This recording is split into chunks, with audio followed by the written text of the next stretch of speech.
दर्शक महानुभावहरु नमस्कार।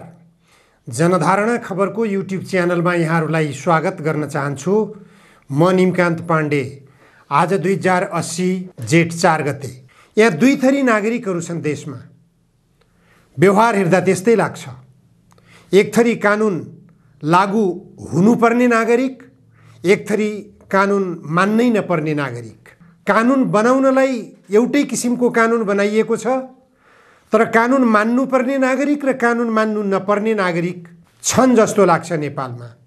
पछिल्लो चरणमा नक्कली भुटानी शरणार्थी प्रकरणमा दोषी करार भएका अथवा प्रहरी कस्टडीमा पुगेका अभियुक्तहरू जसले बयान गर्ने क्रममा धेरै माथिल्लो स्तरका नेताहरूलाई पोलेका छन्। अभियुक्तहरूले पोल गरिसकेपछि, अभियुक्तहरूले किटानी गरिसकेपछि ती व्यक्तिहरूलाई केरकार गर्नुपर्ने हुन्छ। यदि ती व्यक्तिहरू, पोलिएका व्यक्तिहरू निर्दोष छन् भने उनीहरूले आफ्नो निर्दोषिताको प्रमाण पेश गर्नुपर्ने हुन्छ। नेपालको कानुन यस्तै बनेको छ। अनुसन्धान गर्ने निकायले प्रमाण आफ्नो जे जति पुर्याउने हो पुर्याउँछ, तर निर्दोषिताको प्रमाण पुर्याउनु पर्ने दोषी भनेर आरोपित व्यक्तिले नै हो। यस्तो कानुन नेपालमा बनाइएको छ। यो कानुन नेपालका राजनीतिक दलका नेताहरूले पढ्न बाँकी छ जस्तो लाग्छ। बनाउन त नेताहरूले नै बनाएका हुन्, संसदले नै बनाएको हो, अदालतले व्याख्या गर्ने मात्र हो, कार्यान्वयन गर्ने सरकारले हो। तर सरकारले कार्यान्वयन गर्ने क्रममा जब दोषीहरूलाई पनि बयान गराउन बोलाउँदैन, उन्मुक्ति दिन्छ र निर्दोष व्यक्तिहरूलाई फसाइदैन, दोषी व्यक्तिहरूलाई छोडिदैन भनेर गृहमन्त्रीको मुखबाट पटक पटक हुङ्कार व्यक्त गर्ने, प्रधानमन्त्रीको मुखबाट पटक पटक हुङ्कार व्यक्त गर्ने, तर पूर्व प्रधानमन्त्रीहरू, पूर्व प्रधानमन्त्रीका पत्नीहरू, गृहमन्त्रीका पत्नीहरू, पूर्व गृहमन्त्रीहरू लगायतका राजनीतिक दलको शीर्ष तहमा पुगेका नेताहरू नक्कली भुटानी शरणार्थी प्रकरणमा दोषी देखिन्छन्। उनीहरूलाई सरकारले उन्मुक्ति दिइरहेको स्पष्ट हुन्छ। प्रहरीले उनीहरूलाई केरकार गरिरहेको छैन, प्रहरीले उनीहरूलाई बयान गराइरहेको छैन। उनीहरूले किन उन्मुक्ति पाइरहेका छन्? कुनै सर्वसाधारणको नाममा यसरी किटानी भयो भने, प्रहरीमा बयान गर्ने क्रममा कुनै अभियुक्तले कुनै व्यक्तिको नाम लियो भने त्यो व्यक्तिलाई प्रहरीले पक्राउ गरेर उसका गतिविधि बारेमा अनुसन्धान गर्नुपर्ने र केरकार गर्नुपर्ने कानुनी प्रावधानलाई प्रहरीले किन कार्यान्वयनमा लगिरहेको छैन? यो गम्भीर प्रश्न अहिले नक्कली भुटानी शरणार्थी प्रकरणमा प्रहरीले गरिरहेको छानबिन अनुसन्धानको क्रममा यो प्रश्न गम्भीर रूपले खडा भइरहेको छ। यसैबीच प्रधानमन्त्री पुष्पकमल दाहाल प्रचण्डले आज संसदमा सांसदहरूबाट उठाइएका प्रश्नहरूको जवाब दिने एउटा नयाँ सिलसिला सुरु गरेको देखियो। त्यो नयाँ सिलसिलाका क्रममा प्रधानमन्त्री प्रचण्डले नागरिकता विधेयकको सम्बन्धमा उठेको एउटा गम्भीर प्रश्नको जवाब दिनुभयो। जन्मसिद्ध नागरिकता प्राप्त गरेका नागरिकका सन्तानहरूले वंशजको नागरिकता प्राप्त गर्ने भन्ने प्रावधान सहित नागरिकता विधेयक पठाइएको छ।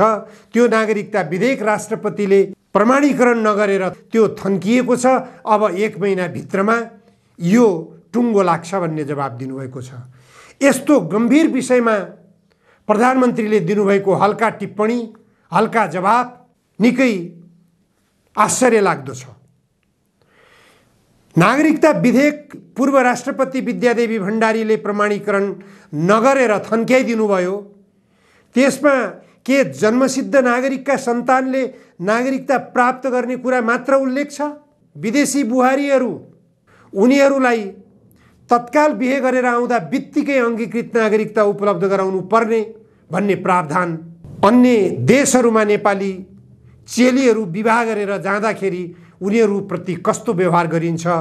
समान व्यवहार छ कि छैन? हामीले बनाएको विधेयकमा, हामीले लेखेको विधेयकको प्रावधान र छिमेकी देश भारतमा रहेको कानुनी व्यवस्था समान छ कि छैन? सबैले स्पष्ट हुनुपर्ने कुरा के हो भने भारतमा विवाह गरेर गएकी नेपाली चेलीले 7 वर्षपछि मात्र नागरिकता सम्बन्धी प्रक्रिया अगाडि बढाउन पाउने प्रावधान छ। एउटा यो विषयलाई मिलाएर ल्याऊ राष्ट्रपतिको सुझाव थियो। त्यो सँगै लावारिस बच्चाहरूको वंशज नागरिकता प्राप्तिको अधिकारको कुरो विधेयकमा उल्लेख छ। खुला सिमाना छ। खुला सिमानाको कारणले गर्दा लाखौं नाबालकहरू नेपालतिर प्रवेश गर्न सक्ने सम्भावना छ। हामीले देखिरहेको कुरा हो, भारतमा करोडौंको संख्यामा लावारिस बच्चाहरू देखिन्छन्। ती लावारिस बच्चाहरूलाई जसरी भुटानी शरणार्थीहरूलाई ट्रकमा हुलेर भारतका प्रहरीहरूले नेपालमा पठाउने गरेका थिए, 2046-47 सालतिरको कुरा हो, जुन कारणले गर्दाखेरि अहिलेसम्म पनि नक्कली भुटानी शरणार्थीको समस्या झेलिएको छ। यो भारतको उपहार हो। त्यसैगरी भारतले लावारिस बच्चाहरू नेपालमा पठाइदिन सक्छ। त्यसरी नेपाल सरहदभित्र फेला परेका लावारिस बच्चाहरूलाई नेपालमा वंशजको नागरिकता दिन थाल्ने हो भने नेपालले थ्याक्न सक्दैन। नेपाल जनसङ्ख्याको चापमा पर्न जानेछ। नेपाल 12-14 वर्षभित्रै भारतीय नागरिकहरूको यहाँ ओहिरो लाग्ने अवस्था रहनेछ, अथवा भारतमा जन्म भएका बच्चाहरू नेपालमा छोडिनेछन् र उनीहरू लावारिस सन्तानको नाममा नेपालको वंशजको नागरिक बन्न सक्ने अवस्था रहनेछ। यो सँगै जन्मसिद्ध नागरिकता प्राप्त गरेका लाखौं भारतीय नागरिकहरू ती सक्कली नेपाली नागरिक हुन् कि होइनन्? उनीहरूले वास्तवमा नेपालमा जन्मसिद्ध भनेर जो नागरिकता प्राप्त गरेका छन्, उनीहरूले जन्मसिद्ध नागरिकता प्राप्त गर्नु नै उनीहरूको नेपाली नागरिकता प्राप्त गर्ने हक हो कि होइन? उनीहरू नेपालमा जन्मेको आधारमा नागरिकता पाउनु स्वाभाविक थियो कि थिएन? नेपालको नागरिकता नीतिले दिन्छ कि दिँदैन?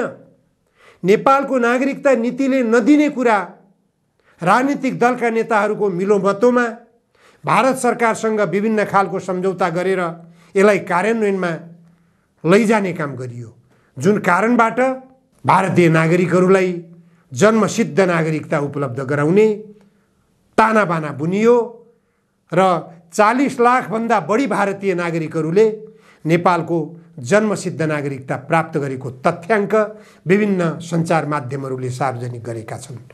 यति मात्र होइन, भारतका विभिन्न सहरहरूमा यहाँ नेपाली नागरिकता मिल्ता है भन्ने ब्यानर लगाएर नागरिकता प्रमाणपत्र भारतका सहरहरूमा बिक्री गर्ने काम समेत भए। जुन बिक्री गर्ने काम सीमा क्षेत्रका जिल्ला प्रशासन कार्यालयहरूको मिलोमतो समेत देखियो। यसरी जथाभावी ढङ्गले चकलेट बाँडे जसरी नेपाली नागरिकता बाँडियो जन्मसिद्ध नागरिकको नाममा। ती छानबिन गरौँ। गलत ढङ्गले जन्मसिद्ध नागरिकता उपलब्ध गराइएको छ, ती नक्कली जन्मसिद्ध नागरिकहरूको नागरिकता छानबिन गरौँ र पाउनै पर्नेहरूले पाएको नागरिकताका आधारमा जन्मेका सन्तानलाई मात्र वंशजको नागरिकता दिउँ भनेर सडकबाट आवाज उठिरहेको छ। यो सडकको आवाजलाई सरकारले सुन्दैन, राजनीतिक दलका शीर्ष नेताहरूले सुन्दैनन्, नेताहरूले सुन्नै चाहन्नन्। किन सुन्न चाहन्नन् त यो? किनभने यसमा छिमेकी देश भारतका नेताहरूको स्वार्थ जोडिएको छ। विदेशी स्वार्थको अगाडि लम्पसार पर्ने हाम्रा राजनीतिक दलका नेताहरूको चरित्रले गर्दा नेपाल थप सङ्कटमा भासिँदै गइरहेको छ।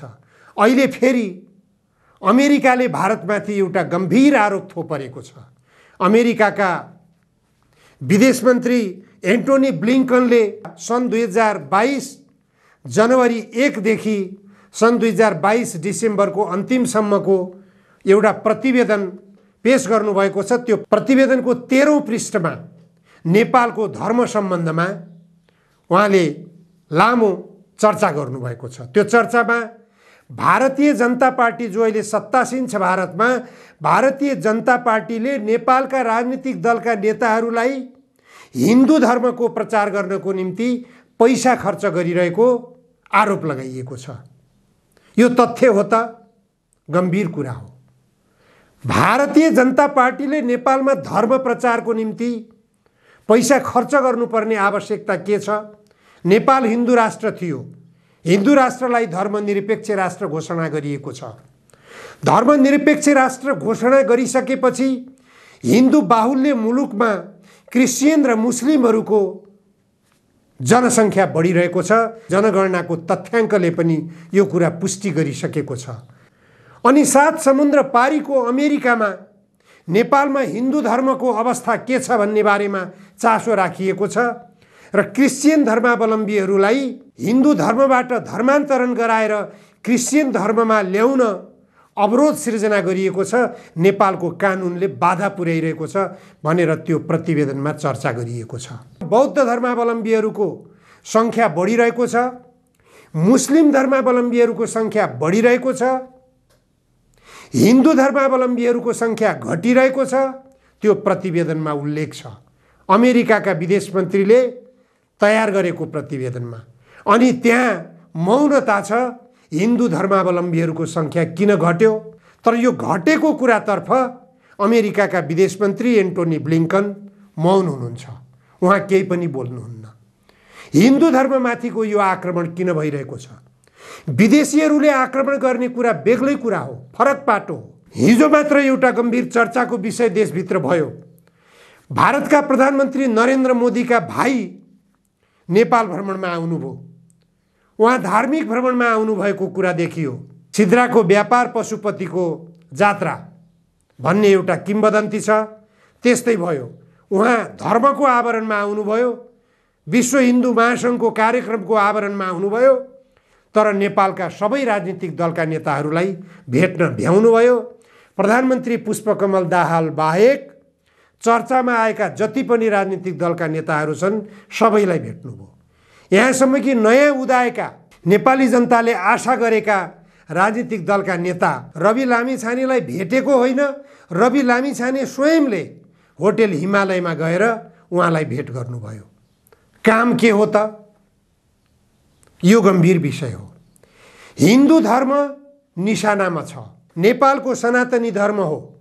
नेपालको सनातनी धर्म विदेशीहरूको निशानामा हुनु र नेपालीहरूमा यो धर्मप्रति विकर्षण पैदा हुनु कारण के हो? यो धर्ममा जातीय विभेद छ। यो धर्ममा छुवाछुतको विभेद छ।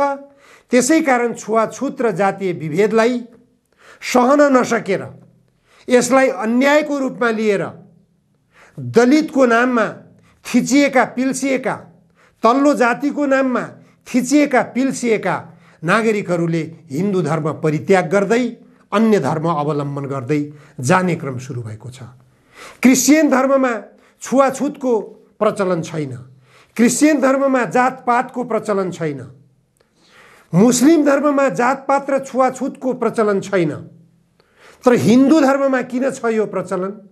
यो प्रचलनको अन्त्य कसरी गर्ने?